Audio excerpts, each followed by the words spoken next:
Hello guys, happy new year. ಹೊಸ ವರ್ಷದ ಆರ್ಥಿಕ ಶುಭಾಶಯಗಳು. ಅಂದಾಗ ಇವತ್ತು ನಮ್ಮ ಪಪ್ಪನ ಬರ್ಡೇ ಇತ್ತು.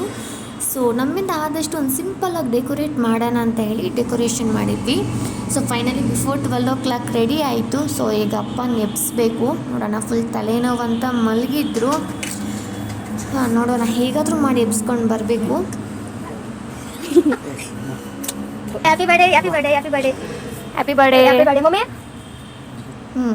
ಅಂತೂ ರೆಡಿ ಮಾಡ್ಕೊಂಡು ಕರ್ಕೊಂಡು ಬಂದ್ವಿ. ಸೊ ಅವರಂತೂ ಫುಲ್ ಶಾಕ್ ಆಗಿದ್ರು, ಏನು ಮಾಡೋಕ್ಕೆ ಕೆಲಸ ಇಲ್ಲ ನಿಮಗೆ, ಸುಮ್ಮನೆ ನಿದ್ದೆ ಮಾಡಲ್ಲ ನೀವು ಅಂತ.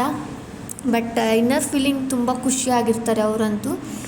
ಸೊ ಇದು ನಾವು ಬಟ್ಟೆ ಡ್ಯಾಡಿಗೆ ಗೊತ್ತಿಲ್ಲದ್ರೆ ಬಟ್ಟೆ ಸ್ಟಿಚ್ ಮಾಡಿ ಕೊಡಿಸಿದ್ದು. ಆ್ಯಂಡ್ ಇದು ಬಂದು ನನ್ನ ಮೊದಲನೇ ಗಿಫ್ಟ್. ನಾನು ಆ್ಯಕ್ಚುಲಿ 1 ವರ್ಷದಿಂದ ವರ್ಕ್ ಮಾಡ್ತಿದ್ದೀನಿ, ಬಟ್ ಗಿಫ್ಟ್ ಅಂತ ಏನೂ ಮಾಡಿರಲಿಲ್ಲ.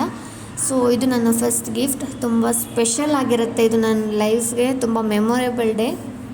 ಸೊ ಡ್ಯಾಡಿ ಅಂತ ತೊಗೊಳೋವಾಗ ತುಂಬ ಓಕೆ ಅನ್ನೋ ಥರ ಇದ್ರು. ಆಮೇಲೆ ಅಂತೂ ನನಗೆ ಬೈಗಳೇ ಇತ್ತು. So daddy actually keypad mobile use ಮಾಡ್ತಿದ್ರು, ಸ್ಕ್ರೀನ್ ಟಚ್ ಇಲ್ಲ ಅಂತ ಹೇಳ್ಬಿಟ್ಟು ಸ್ಕ್ರೀನ್ ಟಚ್ ಕೊಡಿಸಿದ್ದು. ಸೊ ಡ್ಯಾಡಿ ಅಂತ ನೋಡಿ ಫುಲ್ ಖುಷಿಯಾಗಿದ್ದಾರೆ. ಆ್ಯಕ್ಚುಲಿ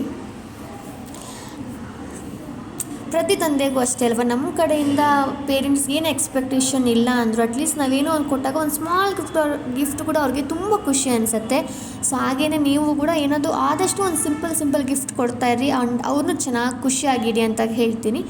ಸೊ ಇದೆಲ್ಲ ಮಾರ್ನಿಂಗ್ ಪಿಕ್ಸು. ಸೊ ಹೊಸ ಬಟ್ಟೆ ಅಂತ ಹೇಳಿದ್ನಲ್ಲ, ಅದಿದೆ ಬಟ್ಟೆ ಹಾಕಿ ಕೊಡಿಸಿದ್ದು ಅಪ್ಪಂಗೆ. ಸೊ ಹಾಕ್ಕೊಂಡು ಫುಲ್ ರೆಡಿಯಾಗಿ ಒಂದು ಫೋಟೋಸ್ ತೊಗೊಂಡಿದ್ದು. ಸೊ ಅಷ್ಟೇ ಗೈಸ್, ಇದೆಲ್ಲ ನಾನು ಫ್ಯಾಮ್ಲಿ ಜೊತೆ ತೊಗೊಂಡಿದ್ದು ಫೋಟೋಸು. ಸೊ ಡೇ ಅಂತೂ ತುಂಬ ಚೆನ್ನಾಗಾಯಿತು. Thank you.